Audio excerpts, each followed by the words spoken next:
Indian major गोबर आर्यन दियां बोंगियां सुनो पहला। पाकिस्तान का ऐसा हलवा बनाएंगे लाइन ऑफ कंट्रोल पे, इनको पता नहीं लगेगा सर मिसाइल कहां से गई कहां से आई। मैं सुनना चाहता हूं रावलपिंडी से यानी कि चीखती कुछ भी आवाज। बॉलीवुड फिल्म का सीन नहीं है, रियलिटी च आओ और इस इंसान की तुसी मैंटेलिटी का अंदाजा खुद ला लवो। कदी ये कहता है कि मैनू पाकिस्तानी सिपा सलार जनरल सैयद आसम मुनीर का सिर चाहिए है, कदी ये कहता है कि मैनू रावलपिंडी के विचों पाकिस्तानी लोगों की चीखां की आवाज़ सुनाई देनी चाहिए, तो कदी ये कहता है कि हलवा बना देंगे पाकिस्तानियों का लाइन ऑफ कंट्रोल तो और उन्होंने पता ही नहीं लगना मिसाइल कित्थों दी आ गया। लेकिन इंडिया के विच इस चूतिए नूं कहा भी दसो कि तमाम काम करने वास्ते तुहानूं पाकिस्तान जाना पैना है और असीं तुहाडे शुक्रगुजार होवांगे और तुहाडे एहसानमंद होवांगे।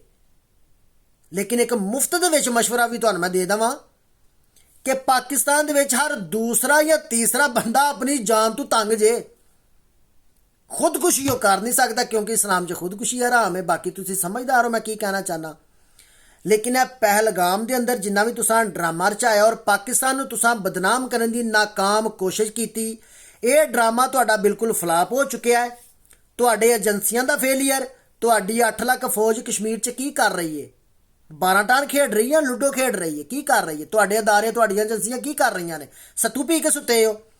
बार्डर के उस पार या बार्डर के इस पार या पूरी दुनिया ते किते भी कोई दहशतगर्दी का वाकया पेश आंदा ना तो कोई मुल्क भी उन्होंने सपोर्ट नहीं करता और ना ही कोई इंसान जिदे अंदर इंसानियत का दर्द है ना वो नहीं सपोर्ट करता, हर कोई दी मुजाहमत करता है। इस तरह ही पूरे पाकिस्तान ने इस वाक़े की मुजाहमत की कि निहत्ते लोगों को कतल किया गया।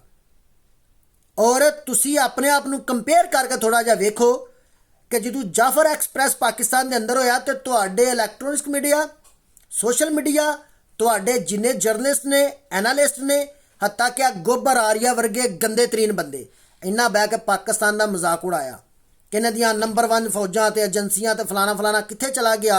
लेकिन 10 घंटे भी नहीं सन गुजरे तो पाकिस्तान ने ऑपरेशन किया, क्लीयर किया सारा कुछ और इंडिया के मूँह ते थप्पड़ रसीद किया।